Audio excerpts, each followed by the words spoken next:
You are bored, looking for a new game. You boot up Steam, look up what's new and popular, and immediately you see all this slop that you would never even play. Weird game titles with even weirder thumbnails. You see some really popular games with mixed reviews, and you think to yourself, whatever, there's nothing to play. And you go back to the games you know, or you try out games only when everyone around you is talking about them. That's the problem. Reviews are not doing their job, and the storefront is filled with slop that you need to sift through to find anything worth your time. It wasn't this bad before. I remember being a kid and reading PC gamer magazines. The reviews and publicity about the games really helped me to understand what the game was and if it's worth trying out. For the most part, anyway. These days, trailers are cinematic, descriptions of video games are abstract and unclear, and reviews are mixed. How can you decide if something is worth your while? Usually, unless the cinematic trailers are AAA level of effort, we know it's whatever, and want to see gameplay. Descriptions hardly help. For example, what is an action-adventure RPG MMORPG? Is it more of an instance dungeon style game, or is it fully open world? Does it have PvP or raids? Does it have a progression?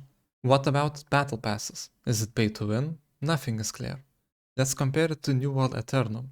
It says it's an open world MMORPG that is massively multiplayer. What's the point of adding massively multiplayer? The acronym MMORPG already says that it's massively multiplayer. At least we know it's an open world game. If you look at the reviews, it's again mixed, but recent ones are positive.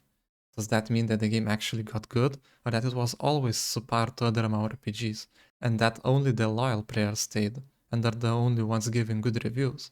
It looks like there is a positive sentiment recently, but this description really doesn't give you the trust to try out a game that costs 60 euros, and probably has microtransactions. We don't look at trailers first, we don't read the description, we check the reviews. A single number, a percentage, a green or red bar, that's what stands between us and the buy button. But that number, that symbol of trust is lying to us, or at least it's not telling the full story. Because every review, every rating is sitting in the middle of a quiet war between the product and the perception, between what the game is and what people say it is. When you see 85 on Metacritic, or mostly positive on Steam, it feels objective, a fact. But those two numbers, 85 and 95%, mean completely different things. On Steam, reviews are binary. Thumbs up, thumbs down, that's it. If a game is fine, or even just not terrible, most players will still click thumbs up. You don't usually refund a meh game. You finish it, maybe enjoy parts of it and move on. So on Steam, even a 5 out of 10 experience can look mostly positive. Why would you download a game that you somewhat enjoyed and was a positive experience, however brief overall? Metacritic, on the other hand, takes dozens of critic scores and averages them into a number. But critics think differently. A 5 is bad, a 7 is mediocre. So that same fine game becomes a 70, which looks way worse than 80% of Steam users being happy. Two systems, same game, completely different realities. Steam tells you how many people regret their purchase. Metacritic tells you how harshly critics graded the art project. Both are true and both are useless, if you take them at face value. But Metacritic also has user reviews, which you should care more about. Why would it matter what a critic thinks, when his worldview is completely different from yours? When you listen to your friends' game recommendations, you take them at face value, you don't judge them lower than some critic's review. But Metacritic has other issues. Let's look at Blue Protocol Star Resonance. It doesn't even have 4 reviews for there to be a rating, so you can't even know what the consensus on the game outside of Steam is, at least on Metacritic. Furthermore, more popular games like New World Eternum only have 115 user reviews. Then there's the other side of the coin, games that are buried by the reviews before they even get a chance. Blue Protocol is one example, an anime-styled online RPG that looks promising but launched with server issues, monetization worries, and mixed early reception. Critics called it pretty but shallow. Players complained about grind and lag, but if you log in months later, after patches and updates, you'll find a completely different game, smoother, faster, fairer. Yet those early reviews stay, hanging over it like a curse. It's a recurring cycle in modern gaming. A game launches rough, gets better, but never recovers its reputation. Because people don't re-review it, we just move on. And in fact, who are the people who go in and judge a game on a critique website in the first place? Is it you, a common player, or a friend that would play that game? Or is it more of a very dedicated and niche user base that does it? I think it's the latter, and it makes the reviews feel detached from what a common Steam user would expect. Critics are usually distant from the users in what they like and how they go about reviewing games. and we can even question their integrity in a lot of ways, since they get free copies of the game, special privileges, and sponsorship opportunities. We can also see a dissonance between the user critics and just players who play the game and don't bother themselves with adequately reviewing a game. This is true unless obviously you are a hardcore player of the franchise or a game, try to min-max everything, go in depth, and are an ultra fan. Only then might you get accurate information from these reviews, since you're also not a common player. Now, let's look at some of the reviews and inaccuracies when you would be judging whether to play a game. Elden Ring, Shadow of the Erdtree, one of the highest rated DLCs ever.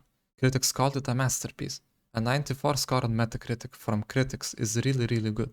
Okay, the users then 8.2, quite a bit lower, but still showing that the game is definitely worth your while. But what's this?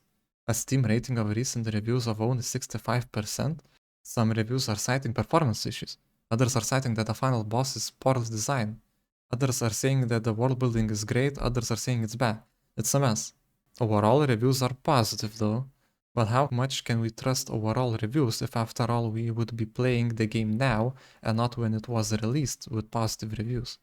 Surely we can look at the recent reviews, however it's only 155 users at that time of recording, but also there were only about 115 users reviewing the game on Metacritic for New World Eternum.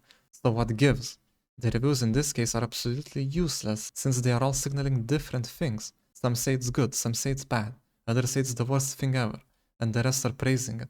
These reviews don't show some objective state of the game, they are worshipping the game without nuance, or just some random comments about an issue that they encounter that may or may not be impactful if you decide to play.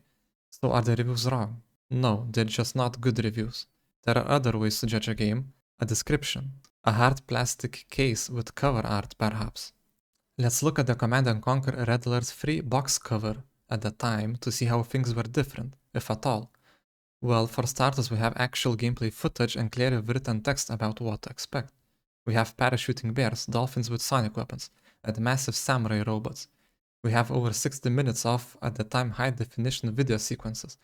We also know you can play the campaign in co-op, pretty short and sweet. Now if it's your first time ever playing an RTS, this might not be that helpful, but if you are familiar with games, you can immediately tell by the picture how the game will feel. Now if you look at Red Alert 3 on Steam, it says it's a strategy, family-friendly level editor. RTS? What on earth is this description? It makes no sense. In what way is it family-friendly precisely? At least it's written as an RTS, but these other tags just confuse it more. There is a bland description of what the game has, as in the same Sonic Dolphins and other units, but it's all written in the most dull way possible. There are no effects that would highlight the important details of the game, or where to look to get a better idea without reading all of it.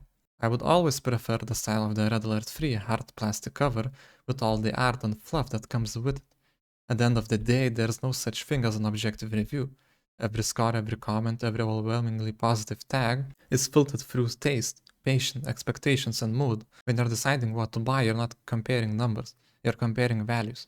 What you care about in a game, story, gameplay, atmosphere, performance, is something no algorithm can summarize.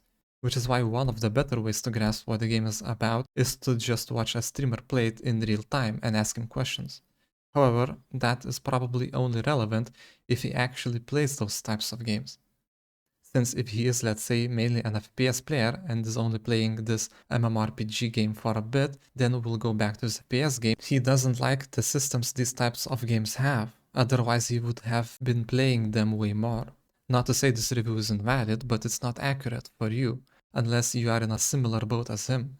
If I play MMORPGs, I'm looking up how an MMORPG guy plays it and what he thinks of it before I commit 60 euros plus all the microtransactions that usually come with games these days.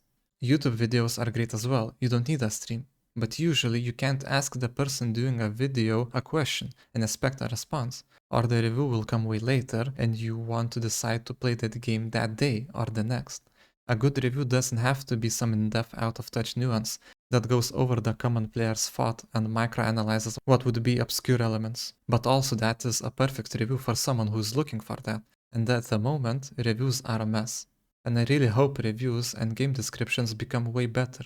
It feels like a regression of what was.